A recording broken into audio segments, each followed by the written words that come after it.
안녕하세요. 고국문학과 김민지입니다. 현대시학의 발행인인 전범건 시인의 작품을 디지털화하여 데이터 분석을 통해 시의 재해석을 하고자 합니다. 문예지 현대시학을 비롯해 언어정보 처리를 이용하여 시를 재해석하는 과업에 관심을 갖는 기업이 늘어나고 있습니다. 역사는 현재와 과거의 끊임없는 대화라는 말처럼 시의 대중화를 이루어내 작가의 메시지를 후대 사람들에게 전해주는 다리가 되면 좋겠다는 생각으로 시집을 분석하였습니다. 전범건 시인은 6.25 전쟁의 참전 경험으로 전쟁의 비인간적 참상을 고발하는 시를 많이 썼습니다. 모더니즘 시인이라고 주로 불리나 그의 시는 모더니즘 속에서도 서정성을 잃지 않고 정통성과 적절한 조화를 이루고 있습니다. 왼쪽은 분석에 사용된 시집이고 오른쪽 시 두 편은 전범건 시인의 대표적인 시입니다. 이 시 두 편은 학교 교과서에도 나오고 있습니다. 분석을 위해 모은 시는 총 401편입니다. 이를 연도별로 분류하면 1950년대는 41편, 1960년대는 58편, 1970년대는 116편, 1980년대는 186편으로 나누어집니다. 1950년대는 참전 체험을 바탕으로 하여 전쟁의 비인간적 부조리를 고발하고 평화에 대한 갈망을 노래하는 시들이 주를 이룹니다. 1960년대 시들은 대체적으로 초현실주의적인 수법으로 내면 세계를 표현하였습니다. 1970년대는 동화적 순수성을 띤 시들이나 정신주의를 추구하는 성향의 시들이 많습니다. 1980년대 시들은 실향민의 향수와 수석에 대한 관심을 상상력의 원천으로 사용하고 6.25의 비극적 체험을 민족사적 차원에서 형성하였습니다. 전범건 시집이라는 코퍼스를 맥캅이라는 형태소 분석기로 돌립니다. 이때 일반 명사, 고유 명사, 동사, 형용사, 어근만을 설정하고 분석합니다. 이렇게 태그셋을 확정한 이유는 문장에서 주어와 서술어가 문장 성분 중 가장 뼈대가 되므로 주어의 대표적인 품사인 명사와 서술의 대표적인 품사인 동사, 형용사를 확정하였습니다. 그 중에서도 명사는 일반 명사와 고유 명사로 정합니다. 또한 단어를 분석할 때 실질적인 의미를 가지는 실질 형태소 어근으로 시의 맥락을 파악할 수 있다고 보아 어근 또한 추가하였습니다. 분석 절차입니다. 데이터를 ID, 제목, 본문, 작성 연도로 구분한 후 본문에서 한글, 영어, 숫자를 제외한 나머지 글자를 제거하는 방식으로 원문을 정제합니다. 맥캅 형태소 분석기를 이용하여 형태소를 분리한 후 형태소 중 원하는 태그셋, 즉 일반 명사, 고유 명사, 동사, 형용사, 어근만을 분리합니다. 워드 클라우드는 가장 많이 사용된 단어를 보여줍니다. 연도별에 따른 워드 클라우드입니다. 1950년대는 하늘, 노래, 사랑, 사람, 위하다, 나무, 내리다, 목소리, 날개, 총알 순으로 많이 나왔습니다. 50년대는 참전 체험을 바탕으로 하여 전쟁의 비인간적 부조리를 고발하고 평화에 대한 갈망을 노래하기 때문에 전쟁이나 평화와 관련된 키워드가 많이 나온 것을 볼 수 있습니다. 1960년대는 여자, 하늘, 어둠, 바다, 사람, 소리, 바람, 사랑, 내리다, 알몸 순으로 많이 나왔습니다. 60년대는 초현실주의적인 수법으로 내면 세계를 표현하였기 때문에 상징적 어휘들이 많이 등장하기 시작합니다. 1970년대는 하늘, 어둠, 사람, 바다, 내리다, 소리, 바람, 손가락, 여자, 강물 순으로 많이 나왔습니다. 70년대는 동화적 순수성과 정신주의를 추구했기 때문에 감각적 표현을 사용하는 어휘들이 이전보다 많이 나왔습니다. 1980년대는 사람, 소리, 하늘, 어둠, 고향, 연기, 돌발, 새벽, 생각, 바다 순으로 많이 나왔습니다. 80년대는 실향민의 향수와 수석에 대한 관심을 상상력의 원천으로 사용하고 6.25의 비극적 체험을 민족사적 차원에서 형성하였기 때문에 이전의 감각적 시어들은 줄고 전쟁과 관련된 키워드들이 많이 등장합니다. 동시출현, 코오퍼런스는 두 단어가 얼마나 같은 문헌에 자주 등장하였는지에 대한 개념으로 단어 간의 연관관계를 따지는데 가장 기초적이면서 중추적인 역할을 수행합니다. 즉, X축과 Y축에 나와 있는 키워드가 만나는 지점의 색이 진할수록 같은 문서에 동시에 등장한 비율이 높다는 뜻입니다. 연도별 동시출현 결과값은 다음과 같습니다.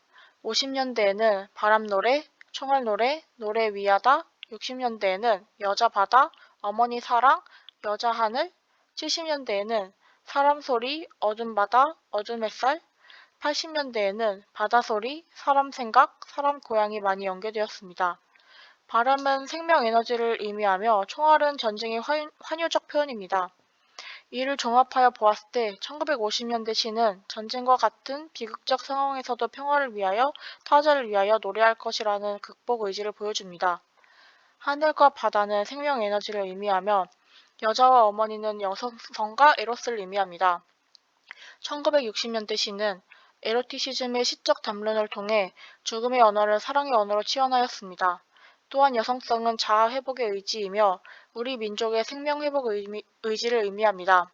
어둠은 깜깜한 현실 혹은 내면 세계를 의미하고 바다와 햇살은 생명력과 밝음을 의미하며 소리는 말을 의미합니다. 당시 70년대의 황폐한 현실을 극복할 수 없기 때문에 사람이 사용하는 말이 필요하였고 그렇기 때문에 이미지들이 품고 있는 생명력을 호출하였습니다. 바다는 생명 에너지를 의미합니다. 또한 고향은 실황을 표현하기 위해 나타난 시어입니다. 즉 1980년대는 작가 자신의 고향에 대한 생각이 깊어짐에 따라 실황면의 슬픔을 표현하였고 민족사적 생명력과 이미지의 소리로 극복 의지를 표출하였습니다.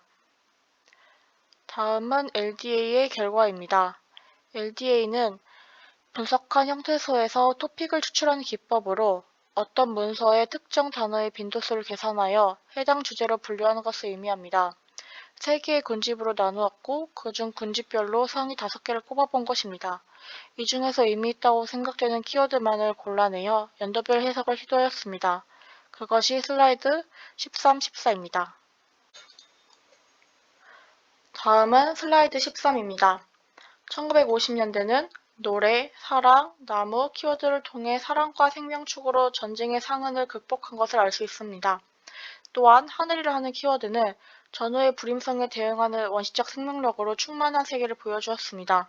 사람, 총알, 포켓, 자국은 전쟁 시어입니다. 사람은 죽음의 대상을 나타내며 나머지는 전쟁 시어를 나타냅니다. 내리다는 한강 이미지로 상승할 수 없는 상처의 무게를 의미합니다.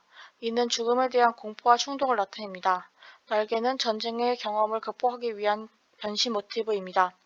1960년대는 사랑이라는 시어가 자주 등장하였는데 이는 사랑을 통해 지탱되고 확장되는 생명의식을 보여주고 있습니다. 어머니, 알몸, 여자라는 키워드 또한 자주 나왔습니다. 관능의 상상력과 여성성의 우위는 유린당한 세계를 치유하는 근원적인 생명력이며 희망의 형식입니다. 여성성은 근본적으로 자아 회복의 의지이며 나아가서는 우리 민족의 생명 회복을 의미합니다. 깜깜, 어둠은 전쟁과 내면 세계를 표현합니다. 바다라는 시어도 많이 나왔습니다. 물은 생명의 탄생과 창조의 신비에 대한 원형적 상징이자 모든 생명 존재의 조건으로 물이 한데 응집된 바다는 모든 생명의 어머니, 죽음과 재생, 무의식을 상징하는 원형질입니다. 1970년대는 하늘, 바다, 강물, 바람, 아지랑이 시어를 통해 감각적 이미지를 나타냈습니다. 이 시어들은 생명 에너지를 의미하며 일체화 의지를 드러냅니다. 노래, 소리, 시어는 말의 기능에 대한 관심을 보여줍니다. 전범건 시인이 본 70년대의 한국 현실은 내혹한 시대적 현실로 그 누구도 자기의 말을 할 수 없도록 만들었습니다. 여자라는 시어는 타자와의 의사소통 구조를 통해 드러나는 낭만적 세계이며 통합적 세계 이상입니다. 돌밭은 시인이 생각하는 시를 쓰기 직전 시인의 상태, 즉 진공 속의 돌멩이를 나타냅니다. 1980년대는 어두운 먹빛이라는 시어가 많이 나왔습니다. 80년대 전반에는 돌이 품고 있는 어둠을 나타낸 시어였지만 80년대 후반에는 삶과 죽음, 빛과 어둠의 대립 요소로 쓰였습니다. 고향은 전면화된 실황의식과 내면에 자리잡고 있던 실황의 상처를 회복하고자 하는 시어입니다. 연기라는 시어는 모든 이들의 시선을 가리는 전쟁의 장을 의미합니다. 생각, 돌밭은 자신의 내면의 상처를 응시하고 치유하고자 하는 시어로 전후 폐허의 극복이라는 세계 회복에서 전본국 개인 내면의 회복으로 변모하는 과정을 보여줍니다. 새벽이라는 시어는 6.25 1에서 19 시에서 어두운 새벽, 밝은 새벽, 동이 터오는 시점으로 시작하기 때문에 많이 나오는 것으로 보입니다. 대체적으로 같은 시어는 연도가 달라도 같은 의미를 띠지만 특정 시어는 연도별로 의미가 달라집니다. 그 대표적인 예로 어둠이 있습니다. 50에서 60년대, 80년대 초반, 80년대 중후반 시에서 어둠의 의미는 다 다른 의미를 띱니다. 50에서 60년대에서의 어둠은 전쟁 혹은 내면 세계를 표현하며 80년대의 어둠은 돌이 품고 있는 먹빛을 의미하는데 이는 구조자적 수행을 통해서 얻을 수 있는 어둠 속에서 무화되는 어둠을 의미합니다. 80년대 중후반에서의 어둠은 삶과 죽음, 빛과 어둠의 대립 요소로 차이성을 강조하기보다는 고향을 드러내는 요소로서 고향을 표현하는 보조관념입니다. 전범건 시인의 작품을 디지털화하여 데이터 분석을 통해 시의 재해석을 하기 위해 워드클라우드, 동시출현, LDA를 통해 분석하였습니다. 먼저 그의 시를 연도별로 나누어 1950, 1960, 1970, 1980 총 4개로 분류하였습니다. 워드클라우드를 통해 50년대에는 하늘, 노래, 60년대에는 여자, 하늘, 70년대에는 하늘, 어둠, 80년대에는 사람 소리가 가장 많이 쓰였다는 것을 알 수 있었습니다. 이는 각 연도별로 비슷한 어휘가 쓰였음을 알 수 있습니다. 동시 출연을 통해서는 50년대에서는 바람 노래, 총알 노래, 노래 위하다, 60년대에서는 여자 바다, 어머니 사랑, 여자 하늘, 70년대에서는 사람 소리, 어둠 바다, 어둠 햇살, 80년대는 바다 소리, 사람 생각, 사람 고향이 많이 연계되었다는 것을 알 수 있습니다. 어두운 시대 상황과 더불어 그에 대한 회복 의지가 잘 드러나 있습니다. 또한 LDA를 통해 나누어진 군집의 상위 키워드를 정리하여 연도별로 분류하였고 그에 따른 해석을 붙여본 결과 대체적으로 한 키워드가 연도별로 비슷한 의미를 쓰이고 있으나 어둠 같은 경우 연도별로 다른 의미를 띠고 있음을 알 수 있었습니다. 데이터 분석을 통한 시 분석은 꾸준히 지속되어야 합니다. AI와 인간이 함께 지은 시도 나올 정도로 인공지능은 계속 발전하고 있습니다. 향후 데이터 분석을 통한 시 연구가 꾸준히 계속되기를 기대해 봅니다.